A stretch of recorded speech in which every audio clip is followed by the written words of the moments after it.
Right.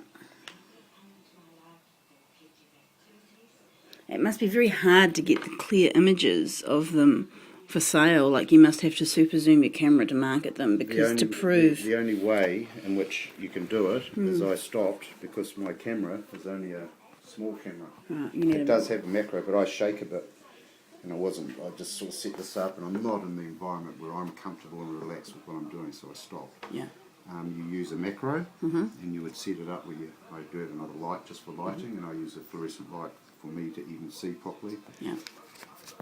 But they're either just sold as is, there's a catalogue value, and it's simplified, or you go through, I would remove them. Most of these I would remove them, you know, and put them into maybe groups with some others, or take all the faults out, keep out all the higher, which is what I originally was going to do, is just go through, keep all the investment, remove the rest. But what I do is they go on these sheets.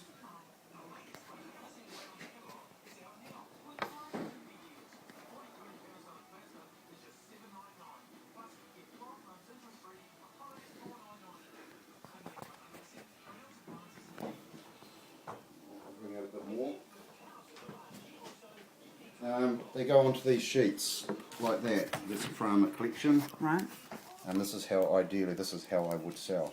Is that each one's on a fairly new card, and put in one of these. Right. You have to be careful that in travelling they don't Get bumped. Not on the plastic, they go on the scanner.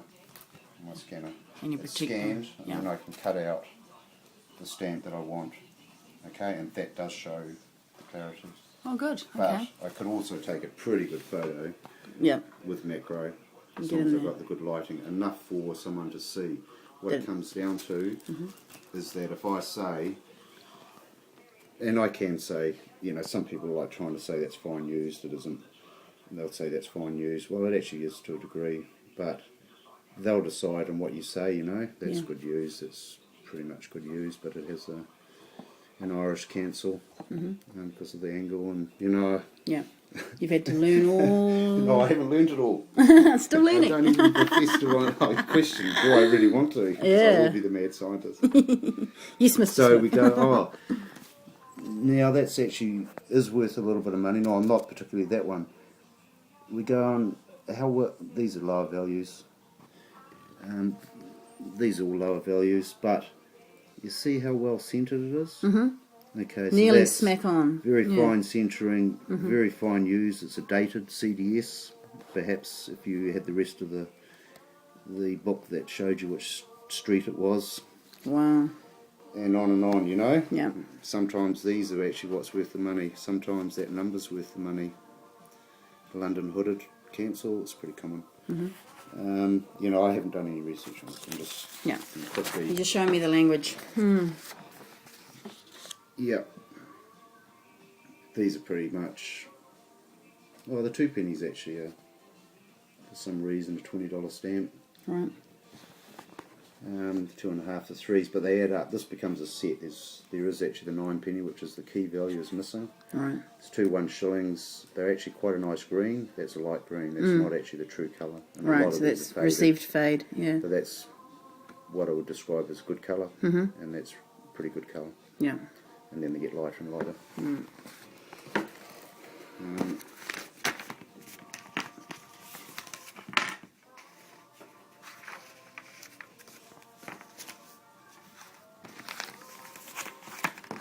So yeah, it's not the kind of thing you let unexperienced people sort of... No.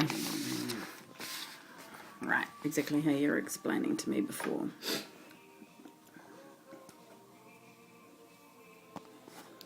The gloss just creates a wee bit of a glare on these pennies. Won't. See, that's why even with your camera you have to be so careful about your lighting, because it glares. Yeah.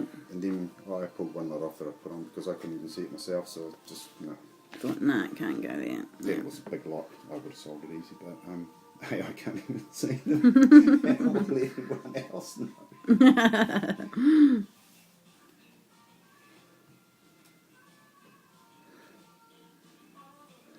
Yeah, so that one's really hard to see. What is it? 6pence, and even I'm having trouble making that out. And I've got 20/20 vision. I have other glasses which I bought 2 pairs of, and I'm really upset now that I did. Because I can only see between a certain distance. At a certain range. Yeah, I do use them, but these are just magnifiers, the cheap ones. So what would be that becomes interest because it runs over? It's shifted, yeah. To the next. It's not always. Some people would say that's devalued, but that's actually shifted. It's a really nice colour. You need to measure it and find out whether it's the per 14 issue. That there is the penny black. It's not that great. It's an okay issue. It has a reasonable clean cancel, but it's trimmed. Okay, so it's been really... some people would say that's close margins. I just say it's close trimmed. Right. Without pulling it out, now looking at the back, holding it up and checking that there isn't a hole in it. That's how you grade or a thin. I'll just do it for an example. Okay.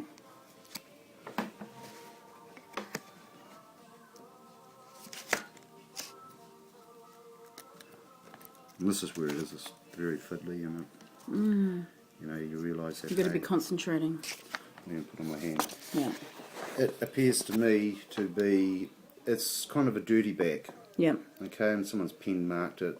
They don't really worry too much about it. But without me using a magnifier now, I don't believe that is a thin. So it's okay. Yeah. But it's not. Not the most desirable. No, but was, I believe, 2 million of them printed, and that was all. And there's a lot around, and start getting the best does start to get quite tricky. You'll see hundreds before you find the right one. Necessarily find something that's really thin. Well, Mr. Smith, you've probably got hundreds in these. Oh no, there's only about 2 dozen of them. 2 dozen, you reckon? Okay. I know there's at least 2 dozen. Yeah. That's a group of them in Sequential. issue. It's not the one that matches it, which is worth a higher value. It's the next one where they put a line on it, as you can see. Oh, on the border, yeah. Okay, but being in a group of 3, it's suddenly becomes a $50 to $100. Yeah. Do they need 4? Are they meant to get 4 francs, or is it just because they missed? All that is that's just the person at that time and that day going, oh, we meant to frank each one. Right. But nowadays, later on I'll show you a CTO, they would have carefully franked it. You know? So it's off the face. Right. Okay? Placement. Yeah, so when you find something like that, you go, well, that's unfortunately it would have even been better had it been spun around. And horizontal to read, left to right. Yeah. Yeah. It's centered. called SON. A son. I don't know what that actually stands for, but it's just right in the middle. Correct placement. Yeah. Bullseye, basically. Bullseye. I actually know there's some bullseye cancels. That's a little Oh, well, sorry. but it's trimmed. Yeah. So, okay, we looked at that. That's actually quite a collectible. Right. Now, if I get my colour shade out, I believe that's a dull blue. Right. But it's very close to milky. Now, if that's milky, that's a £1,700 catalogue value stamp. Wow. They are, the pick from the thing, and also need to have a look at. Is it damage, or is it just such fine? That's the missing. Sorry, I see. I'm not looking at. Yeah, at missing real core. damage. It's just the missing perf, So if you were really descriptive, your photo shows it. Yeah. And you also scan the back. Yeah. When you're doing. So the person has because unless they know me and I say, hey, no hidden faults, well, I did one, and the next thing because I just put a bit on and leave it, and then they come back and go, oh, wait, I found that it's got a thin. You're like, oh, I'd never even checked, but that's afterwards, and then you get it and go, no. I had some experience with books. Someone found damage on one page in the middle that I didn't even flip through. Oh, well, and you're like, oh, shit. That's part of the, the real fine, collectors. They find them. You're going to get those people. They'll say, oh, no, that's useless. That's the Maltese cross, which was used for 2 years. Right. That's